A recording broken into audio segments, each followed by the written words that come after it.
Ey, mi cenérigo, vamos allá. Después de esa descarguita, después de esa descarga, nadie se muere, de amor nadie se muere. Coño, como que debí limpiar la pizarra, la pizorra, antes de... Bien, mi cenérigo, vamos a seguir con el tema del origen de la vida, del origen de la vida. Como ya le compartimos, entiéndole yo, que si los mares, o sea, el agua de nuestro planeta, ya existía alrededor de unos 8.000 años, porque ¿qué es lo que nos han dicho los hallazgos de la ciencia? En cada meteorito, en cualquier cuerpo celeste,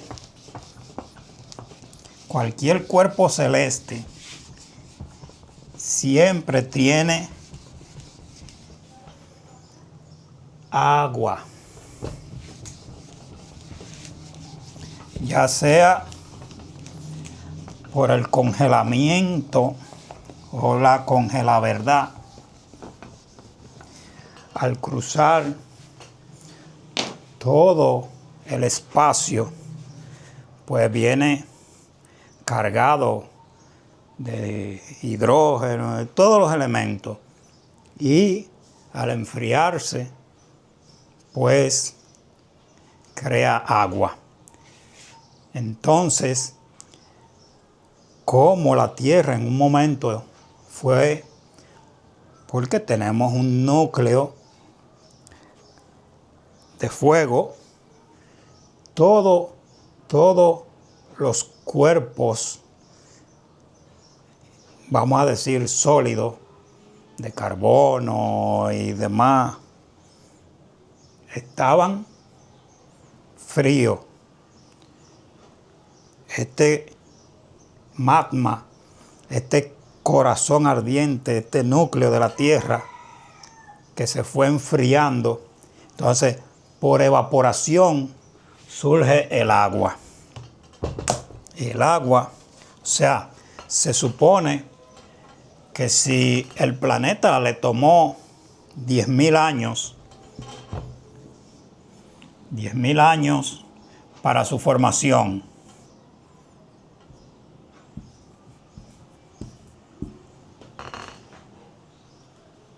los mares surgieron alrededor de 8.000 años. Alrededor de 8.000 años para surgir ese mar,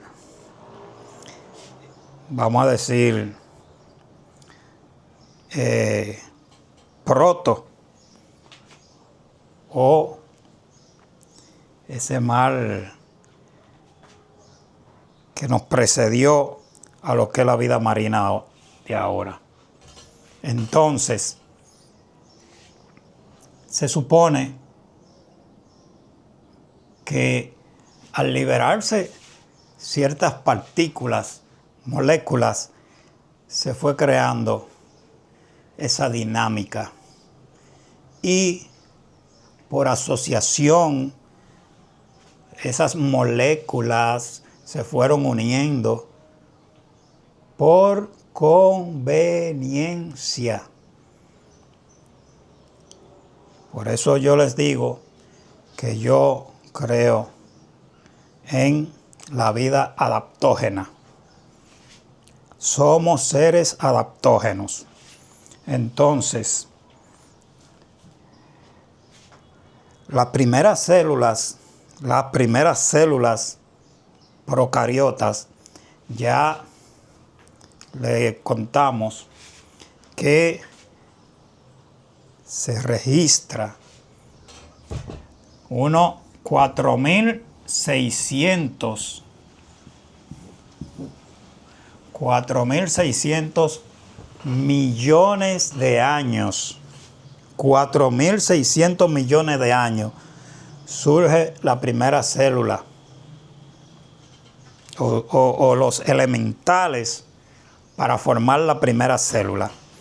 Según las investigaciones, la primera célula procariota evolucionaron hace unos 3.800 años a partir de protocélulas. O sea, las células procariotas que nos constituyen o que comenzaron a constituirse en proteína fue 3.800 años. 3.800 años.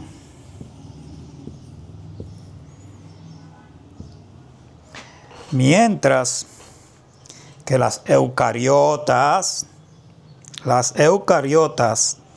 aparecen en unos 2.000 millones de años. Coño. Y eso no es que yo me lo estoy sacando del forro, ¿eh? En el mismo sitio que yo compré, ahí venden, coño. ¿De dónde es que estos científicos y buscadores quieren asociar? Incluso hay muchos que dicen que primero fue las células eucariotas, el hongo. Mentira. Y hace tiempo que le venimos contando, porque hay que desmontar ese origen de la vida, ese origen común. Mentira, coño, no tenemos ningún ancestro común. No tenemos ningún ancestro común. La vida del planeta es procariota. Vida sobre base carbono. Carbonor. Esa es la vida. Ya ustedes saben los demás ingredientes. Hagan su tareita como yo. Como dicen los influencers por ahí. No se lleven de lo que yo les digo. Hagan sus propias investigaciones. Pero es indignante ver cómo la ciencia se quiere prestar para machacarnos y asociarnos. Estas surgieron en los océanos primitivos, mediante el autoensamblaje de moléculas, autoensamblajes de moléculas orgánicas simples y material genético como el ARN. O sea, el ARN no es ADN. ARN es un material genético que construye.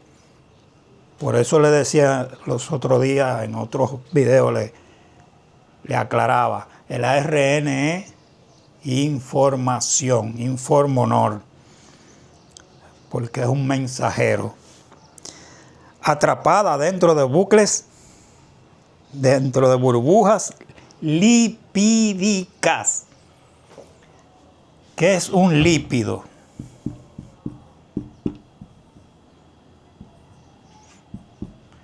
Grasa. Grasas. Por eso nosotros dependemos de esa grasa, vamos a decir, de los omegas, pero de esa grasa saludable, esa grasa esencial. Entonces,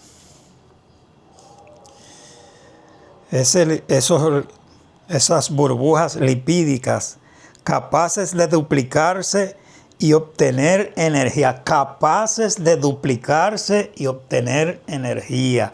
Por eso ustedes ven que acumulamos grasa. O sea, las células que más rápido se duplican y se multiplican es la grasa, porque es un mensaje que le damos de que tienen que acumular energía. A este hipotético ancestro universal primigenio se le conoce como Luca. Se le conoce como Luca. Vayan y hagan su búsqueda, que hay mucha información. Esa es la perra, porque la perra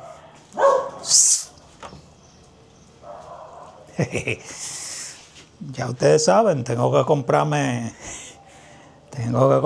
mi audífono. Me prometieron regalarme uno por ahí, pero no he querido ser, pero tendré que comprarlo. El caso es que ya ustedes saben, my name is Luca. El Luca se ha hecho famoso. A partir de él, la vida se ramificó en los 3 dominios actuales. 2 pertenecen a células procariotas, bacterias, que ya le aclaramos en un escrito hace mucho, que esas bacterias no son las bacterias que hoy en día manejamos, porque esas bacterias vienen de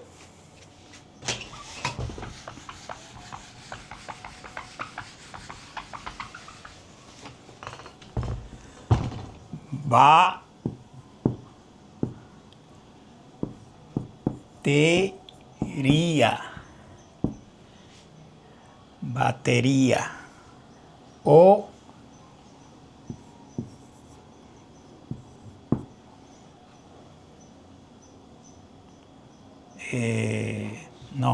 batería, que es una pila energética. ¿Por qué? Porque eran orgánulos que fueron acumulando elementos por asociación energética, o sea, en función de cómo podrían crear energía. Se convirtieron en una batería energética. Entonces, fueron creciendo y se convirtieron en organismos unicelulares. Organismos unicelulares procariotas, lo más común. Entonces, estaba el otro grupo de las arquea.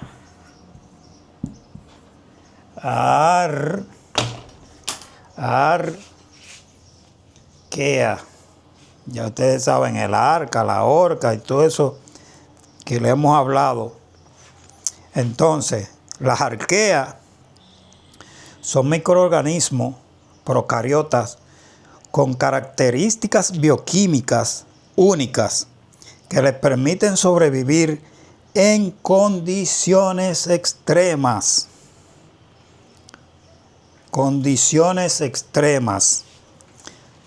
Los procariotas son organismos microscópicos unicelulares que no poseen un núcleo definido, membrana ni otros orgánulos especializados. ¿Por qué te quita? ¿Por qué te quita? No me voy a parar. Se cayó la cortina, pero lo continuamos. Entonces, si no poseen ninguna membrana, ni núcleo, ni orgánulos especializados, porque esto le permite adaptar, le permitía atraer, nutrirse, multiplicarse e ir modificando esa batería. Esa batería usaba las arqueas para metabolizar esos nutrientes de ese magma o esa parte extremófila que existía en esa época. Imagínense ustedes, en los procariotas,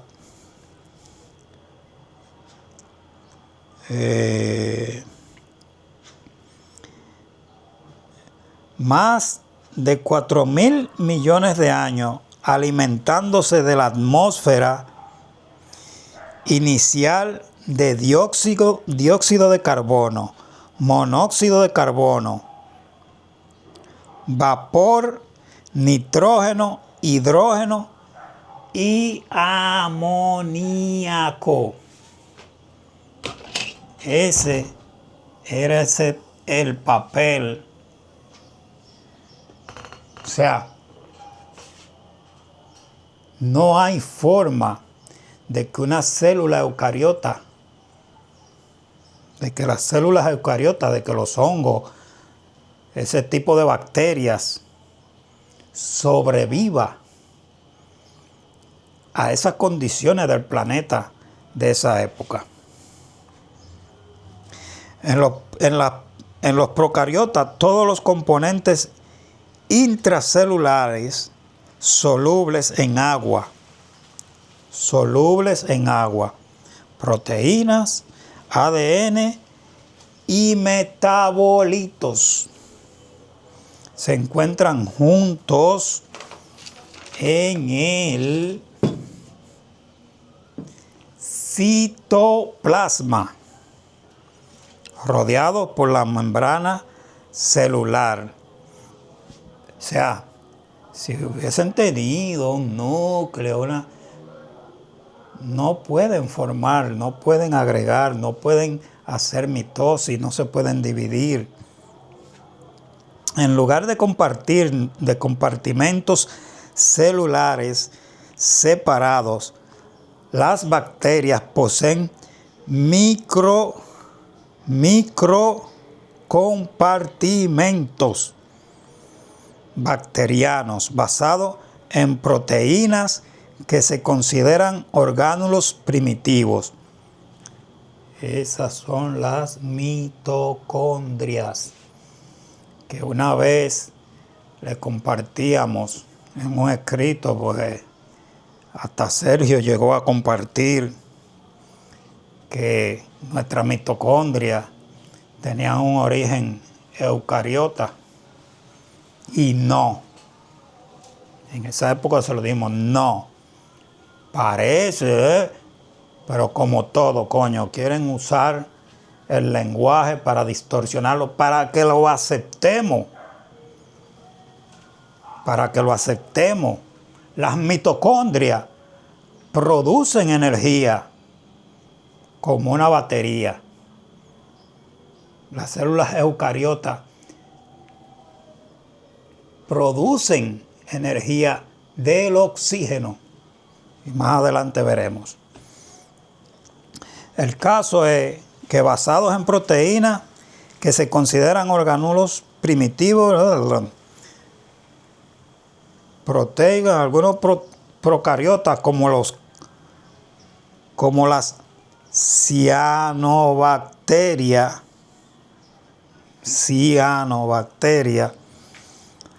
pueden formar grandes colonias. Otros, como las mixobacterias, presentan etapas multicelulares en sus ciclos de vida. Procariotas poseen un citoesqueleto mucho más primitivo que el de las eucariotas. O sea, no es que nos estamos sacando del forro el decir que esos bichos, que esos parásitos no tienen ninguna homogeneidad, ni pueden hacer simbiosis, porque las procariotas le llevan vamos a decir, de evolución, alrededor de 2.600 millones de años. O sea, que todos los desechos, toda la mierda, fueron que dieron origen a esos bichos. Además de los homólogos de las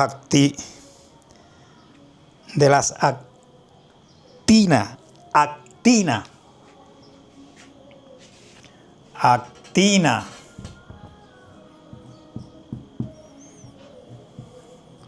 Ustedes ven por qué ellos han hecho tanto hincapié en su A-E-SIN.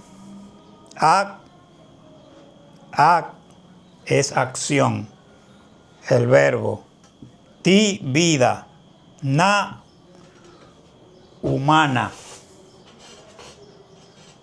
La acción que provoca la vida humana, eso es la actina. Y la tubulina, que luego le vamos a profundizar más en ese tipo de células, que es la que forman el sistema circulatorio. Y la flagelina,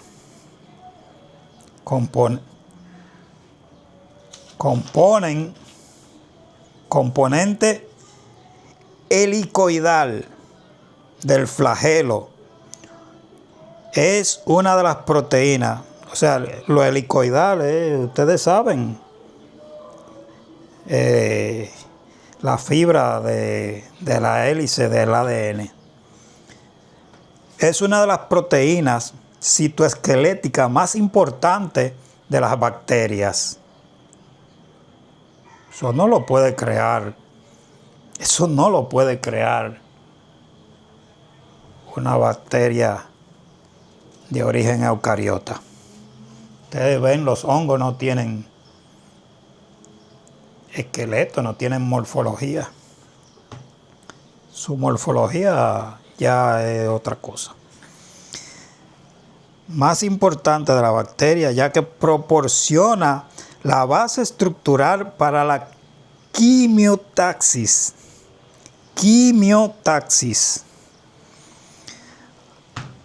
Al menos algunos procariotas contienen estructuras intracelulares que pueden considerarse orgánulos primitivos. Los orgánulos membranosos o las membranas intracelulares son comunes en algunos grupos de procariotas, como las vacuolas o los sistemas de membranas dedicados a funciones metabólicas específicas, como la fotosíntesis. O sea, ahí comienza ese tipo de célula a buscar energía de la fotosíntesis. Porque todo, ya yo lo he escrito varias veces, el proceso de fotosíntesis es el mismo proceso de mecánica cuántica, como nosotros metabolizamos la NOR, la energía, la luz. Algunas especies también contienen microcompartimentos rodeados de proteínas que desempeñan funciones fisiológicas distintas.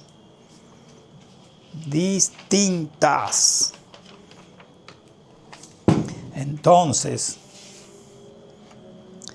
según la comprensión actual de la diversidad y clasificación de los procariotas, que ya le hablamos en unos escritos, bacterias que forman las mitocondrias de nuestras células, no tiene nada que ver con las bacterias tomadas por los eucariotas. El taxón,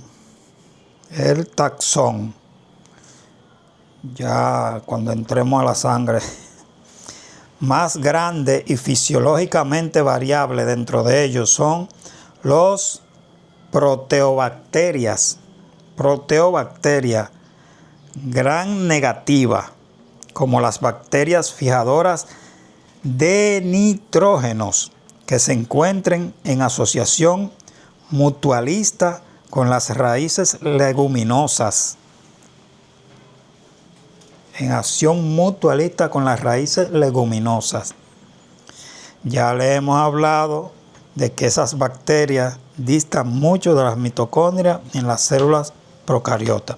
Por eso cuando se dejan en remojo, liberan el nitrógeno y no producen flatulencia.